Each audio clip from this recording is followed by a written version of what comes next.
welcome back for another microgreens episode. Today I'm going to show you how to seed and begin the blackout process on your fenugreek seeds. So let's go ahead and get started. First, I have my fenugreek seeds that I've been soaking for over 8 hours. These I'm just going to drain into anything. A little bit of interesting information, you can actually save the water that you were using to soak your seeds in to later water your seeds with, but for the purposes of this, we're just going to drain the seeds and show you how to plant them.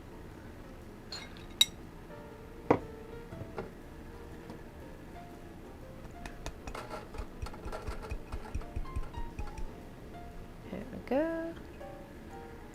Now that we're at the end.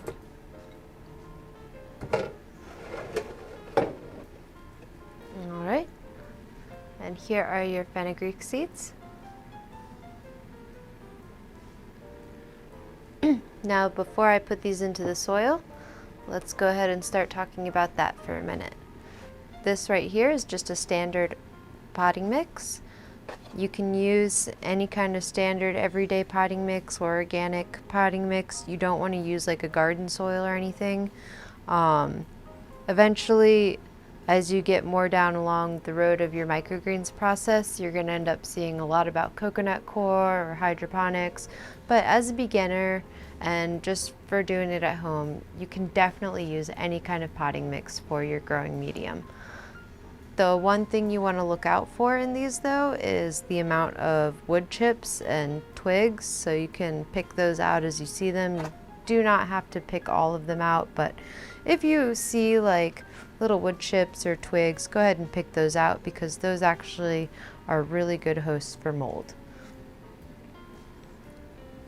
Alright, another thing I would like to tell you about is the trays that we're using, the 10 by 20 trays. At the bottom of this setup right here,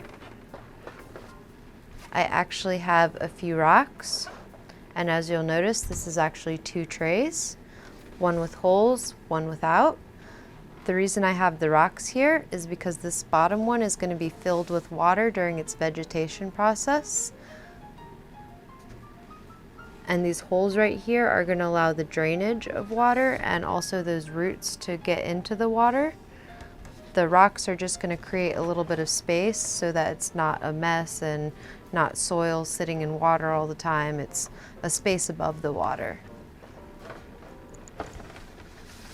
Alright, as for the soil depth, you can do anywhere from 1.5 inches to 1 inch deep. I like to just go until I can fill up almost the top of the tray. The other quick thing I'd like to mention with the soil is you kind of want to make sure that you've loosened all those stuck together bits and you can put your hand through it easily. That means that the roots are also going to be able to stick through this and go through easily to get to that water and do everything they need to do. Alright. The last tray that you're going to have is actually 1/3 tray. It's going to be on top of everything, and it's also going to help you seed these seeds. The bottom of this tray actually has these lines, so it makes it kind of easy to compress the soil down and give you rows for you to begin sowing. Just like that. These seeds like to be neighbors to each other, but they don't like to be on top of each other. When the seeds sprout out their plant, these little seed hulls or husks are actually a great place for mold. But now that you've got your soil ready and your whole setup ready, you're ready to put your seeds in. And because this is the beginning of the blackout process, you are not going to be putting any water underneath yet. You're only going to be spraying the seeds on top. And I'm going to show you that in just a moment. First, we're just going to sprinkle these seeds onto here.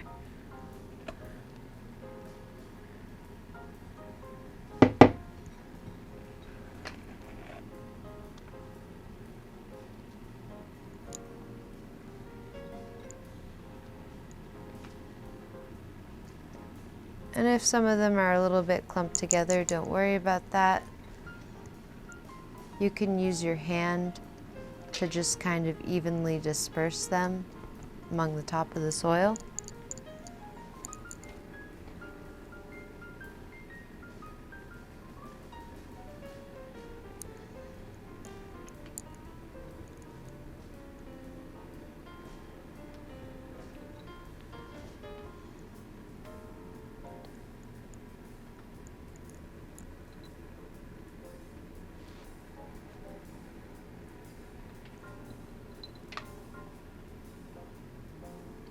Don't be too afraid to get the corners and the sides.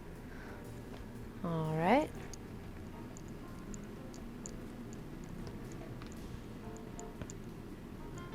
Now you don't really want the soil to cover it too much, but if a little bit coats the seed or is slightly on top of it while you're doing this, that's completely fine.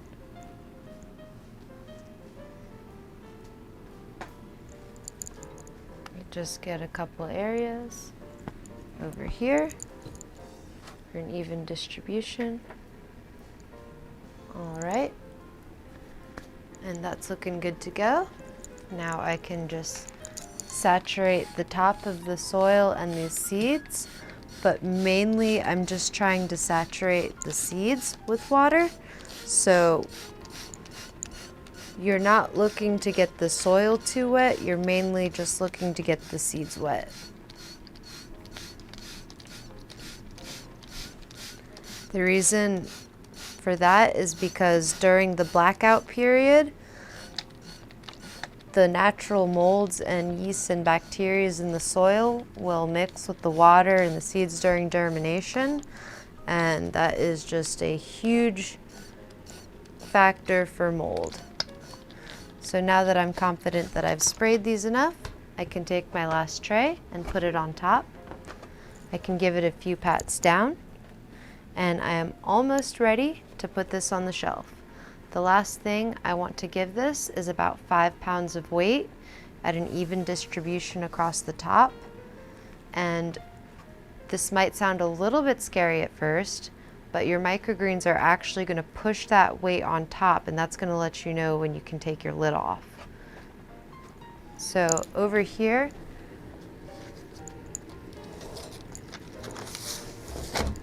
I already have something I know with a good amount of weight. Book's totally fine.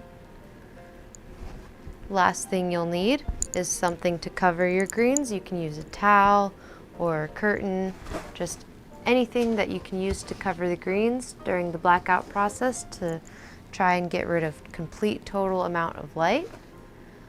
And this is ready to go on the shelf.